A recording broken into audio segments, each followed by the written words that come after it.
বন্ধুরা, আজকের গল্প জঙ্গলের আগুনে টুনি। সে অনেক দিন আগের কথা। মুকুন্দপুর নামে এক জঙ্গল ছিল, আর ওই জঙ্গলে ছোট বড় সমস্ত পশু পাখি বসবাস করত। আর ওই জঙ্গলের একটি গাছের ডালে একটি টুনি পাখি বসবাস করত।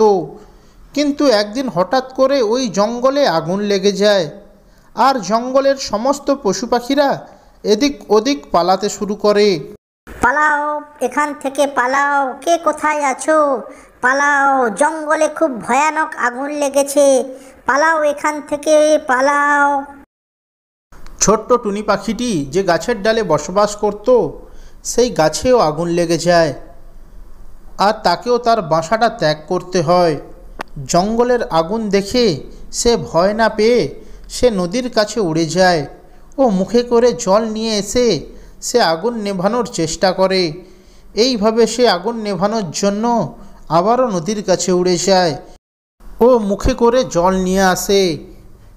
হে ভগবান, যেভাবেই হোক আমাকে এই জঙ্গলের আগুনটা নেভাতে হবে, না হলে যে জঙ্গলের সবাই আমরা আগুনে পুড়ে মারা যাব। তার এই প্রচেষ্টা দেখে জঙ্গলের সবাই তার উপর হাসতে থাকে ও বলতে থাকে, আরে টুনি, এসব তুমি কি করছো? এইটুকু জল দিয়ে কি জঙ্গলের আগুন নেভানো যায়? যদি প্রাণে বাঁচতে চাও তাহলে এক্ষুনি এই জঙ্গল ছেড়ে পালাও। তাদের কথা শুনে টুনি বলতে থাকে, তোমরা যদি পালাতে চাও তাহলে অবশ্যই পালাতে পারো, কিন্তু আমি পালাবো না। এটা আমার বাসস্থান, এটাকে রক্ষা করা আমার দায়িত্ব। এতে তোমরা আমার পাশে থাকো বা না থাকো, আমি কিন্তু আমার বাসস্থান ছেড়ে কোথাও যাব না। টুনির কথা শুনে জঙ্গলের সমস্ত পশুদের মাথা লজ্জায় নিচু হয়ে যায়। ওরা নিজেদের ভুল বুঝতে পারে ও টুনির কাছে ক্ষমা চায়। আমাদের তুমি ক্ষমা করে দিও টুনি, তুমি একদম ঠিক বলেছ। এটা আমাদের বাসস্থান, এটাকে রক্ষা করা আমাদের দায়িত্ব। আমরা সকলে মিলে চেষ্টা করব এই আগুন নেভানোর জন্য। তারপর জঙ্গলের সমস্ত পশু পাখিরা আগুন নেভানোর চেষ্টা করে ও শেষমেশ তারা জঙ্গলের আগুন নিভিয়ে ফেলে। তারপর জঙ্গলের পশু পাখিরা টুনিকে ধন্যবাদ জানায়। ধন্যবাদ টুনি পাখি, আজ তোমার সাহসিকতার জন্য এই জঙ্গলের আগুনটা নেভানো গেল, আর আমরা আমাদের বাসস্থান ফিরে পেলাম। তারপর থেকে জঙ্গলের সমস্ত পশু পাখিরা ওই জঙ্গলে সুখে শান্তিতে বসবাস করতে থাকে। ভিডিওটি যদি ভালো লেগে থাকে তাহলে ভিডিওটিতে একটি লাইক করে চ্যানেলটি সাবস্ক্রাইব করবেন। ধন্যবাদ। না, এভাবে কিছুতেই চলতে পারে না, কিছু তো একটা করতেই হবে আমাকে। কিন্তু কি করা যায়, কি করা যায়? এই তো আমার মাথায় একটা দারুণ বুদ্ধি এসেছে। যাই, এই বুদ্ধিটাকে কাজে লাগাই। যাক বাবা, ভালোই ভালোই কাজটা মিটে গেল। এবার শুধু সুযোগের অপেক্ষা। হা হা হা। আসুন আসুন, সবাই আসুন, নিজেদের ছেলে মেয়ের ভবিষ্যৎ উজ্জ্বল করুন। কাকের এমন চিৎকার শুনে সেখানে টুনি এসে হাজির হয়। এই যে কাক ভায়া, এমন করে কেন চেঁচাচ্ছ? কিসের ভবিষ্যৎ? কার ভবিষ্যৎ? কেন, বোর্ডে কি লেখা আছে দেখতে পাচ্ছ না? হ্যাঁ গো কাক ভায়া, আমি তো দেখতে পাচ্ছি, কিন্তু আমি তো পড়াশোনা জানি না। হ্যাঁ, এটাই তো, তোমরাও মূর্খ আর তোমাদের ছেলে মেয়েদেরকেও মূর্খ বানিয়ে রাখো। তাই তো আমি পাঠশালা খুলেছি গো। তাই তোমাদের ছেলে মেয়েদের যদি মানুষের মতো মানুষ করতে চাও তাহলে আমার পাঠশালায় পাঠিয়ে দাও।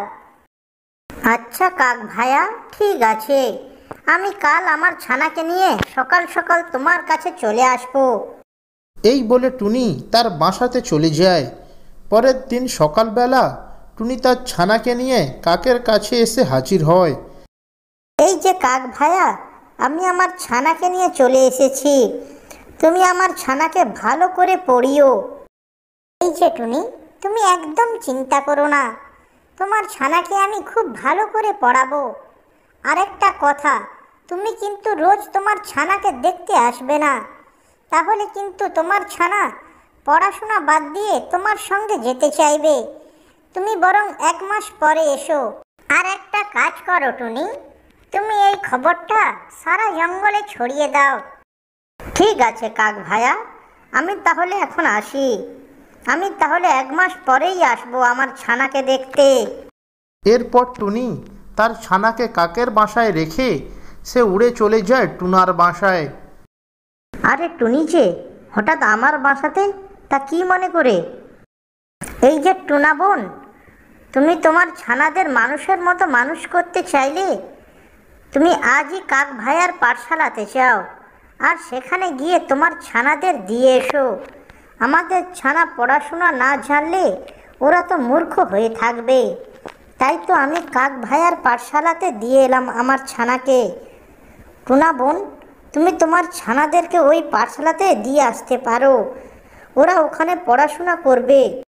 ঠিক আছে টুনি, তুমি যখন বলছো তাহলে আমি একবার কাক ভাইয়ার বাসায় গিয়ে দেখা করে আসব আর কথা বলে আসব। টুনা বোন, এখন তাহলে আমি আসি। টুনি টুনাকে এসব কথা বলে সে তার বাসায় ফিরে যায়। এই যে কাক ভাইয়া, আমাকে টুনি বলল তুমি নাকি পাঠশালা খুলেছ, আর সেখানে নাকি পাখির ছানাদেরকে তুমি পড়াশোনা শেখাচ্ছ। তা তুমি কি আমার ছানাদেরকে পড়াশোনা শেখাবে? হ্যাঁ টুনা, নিশ্চয়ই শেখাবো। তুমি আজই তোমার ছানাদের নিয়ে এখানে চলে এসো।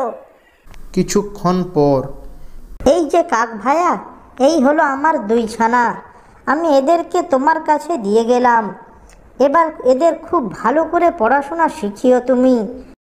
এই যে টুনা, তুমি একদম চিন্তা করো না, তুমি নিশ্চিন্তে বাড়ি ফিরে যাও। আর শোনো, তুমি ঠিক 1 মাস পরে এসে তোমার ছানাদের নিয়ে যেও, কারণ কিছুদিন পর পর তুমি দেখা করতে এলে ওরা কিন্তু বাড়ি যাওয়ার জন্য বায়না করবে। আচ্ছা কাক ভাইয়া, আমি তাহলে এখন আসি। আমি তাহলে ঠিক 1 মাস পরেই আসবো।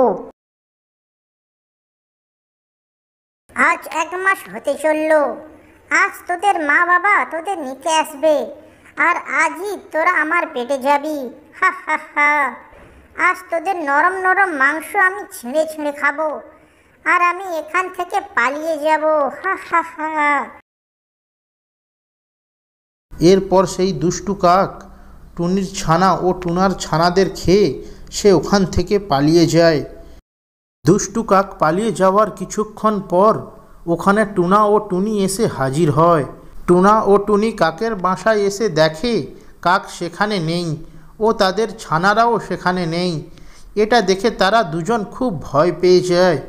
তারা আরও ঘাবড়ে যায় যখন তারা দেখে কাকের বাসায় অনেক রক্ত পড়ে আছে। তখন টুনা ও টুনি বুঝে যায় কাক তাদের ছানাদেরকে খেয়ে সেখান থেকে পালিয়ে গেছে। এরপর টুনা ও টুনি অনেক কান্না করতে থাকে।